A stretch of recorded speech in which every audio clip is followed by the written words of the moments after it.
tours pour l'arrivée, 10 tours.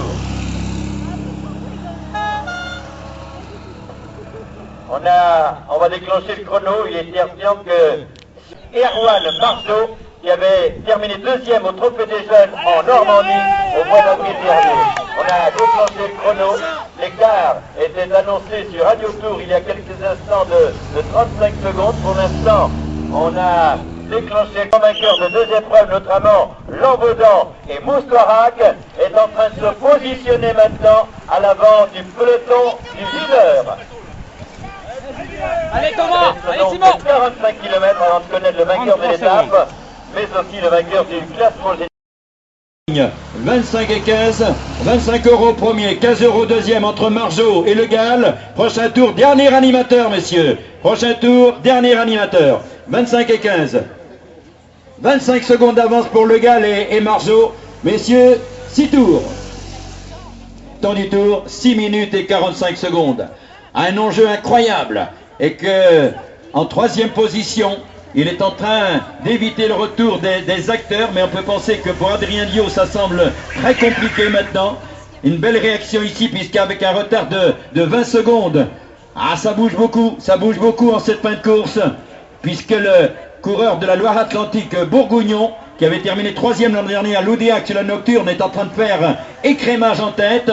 Bonne posture également pour Sylvain Tanguy du Pays de Lorient. La marge est enfermée par le coureur de l'UCLH, l'un des derniers engagés sur l'épreuve d'ailleurs, avec l'excellent Stéphane Botrel. Stéphane Botrel qui vient de sortir du Tour des Mauges, remporté par Samuel Pouynec. Un homme est sorti du gros peloton, peloton du leader, il est ici, avec un retard maintenant de 51 secondes pour le Dossard 95, Mathieu Monneret, le frère de Cyril, qui avait remporté le circuit du Morbihan et avait brillé sur le Tour de l'Avenir. 6 tours pour l'arrivée, messieurs, pour vous, 6 tours. Et les leaders sont là, avec même pas. Pommelet n'est pas là, Daillon n'est pas là. C'est un enterrement de première classe dans cette finale à Plumelin. Eh oui. Oui, Bourgougnon, le coureur de Saint-Brévin. Le coureur de Saint-Brévin était bien placé au classement général. Ici, bien sûr, entre Daillon et Pommelet, on va se regarder dans le blanc des yeux. Mais je crois que la messe est dite à Plumelin. Il reste 6 tours pour l'arrivée, messieurs. 6 tours. Dans la merde.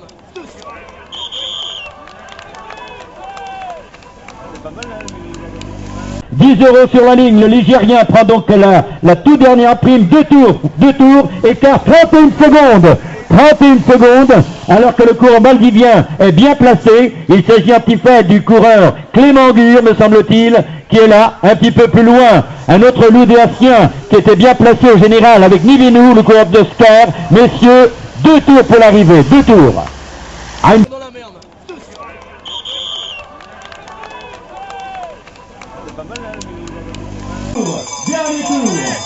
Dernier tour. 10 tours Bourgougnon et le coureur valdivien sont là, à quelques encablures. Messieurs, dernier tour. Retour en tête en tout cas, ou dans le groupe de contre-attaque du Télécérien. Ouh là là, ça bouge beaucoup. Avec Joanigo, avec le coureur des motocyclistes qui vient de sortir en boulet de canon. Il s'est jamais fait du redoutable Antoine Jean, qui a remporté l'épreuve à Moustouarak, champion de Bretagne de cyclocross. Dernier tour, messieurs, dernier tour. Une fin de course époustouflante. Et le tandem Marceau. Dernier tour, messieurs, dernier tour. Voilà, ça nous fait 18 coureurs de passer, avec la marque qui est permise ici par le coureur de l'UCLH. Avec notamment le sociétaire du VCP Lorient, David Bonheur qui est là, et le gros du peloton du maillot jaune à 2 minutes à l'abord du dernier tour pour Pommelet, dernier tour pour Daillon et tous ceux qui les accompagnent. Dernier tour.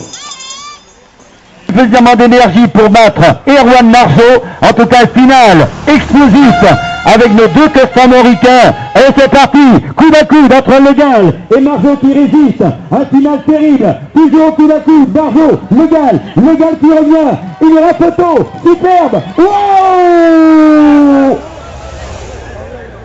photo, a priori le bleu, là peut-être pris attention, Le Gall vainqueur. Pour la troisième place, Bourgougnon, coude à coude. Bourgougnon va-t-il terminer troisième? Attention, l'arrivée.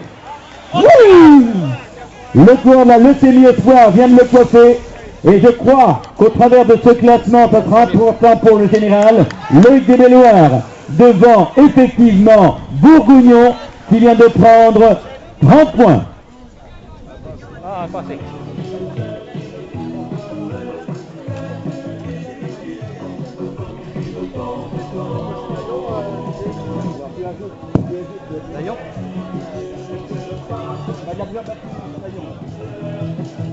Voilà l'arrivée en tout cas pour l'instant. Leader virtuel du classement général, Stéphane Bourgougnon avec 95 points. Il est leader virtuel. Et les places d'honneur se défendent ici. C'est l'arrivée, messieurs. Un combat royal pour les places d'honneur. Avec ici l'arrivée d'un trio de qualité. Sprint remporté en tout cas par Julien Conan qui avait terminé vainqueur à Montréal. Il est bien placé au classement général. A priori, il était 5e au général ce midi. À l'épreuve chère à Christian Lebelléo a pris un formidable accès d'enthousiasme pour ce final, puisque les deux leaders du classement général ont peut-être pas tout perdu, mais ils ont perdu beaucoup de choses cet après-midi.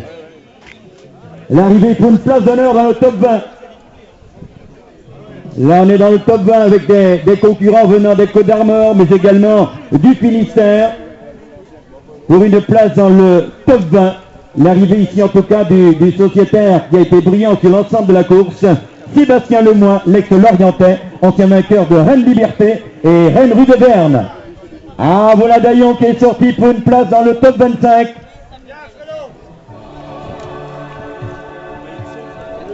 Il finit combien? Théoriquement, il prend des points à son rival Pommelet.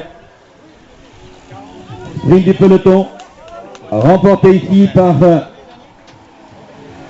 Fabien Le Guellec, l'ancien champion de Bretagne de cyclocross. Et là, Eric Pommelet en termine, il n'y a pas de points pour lui.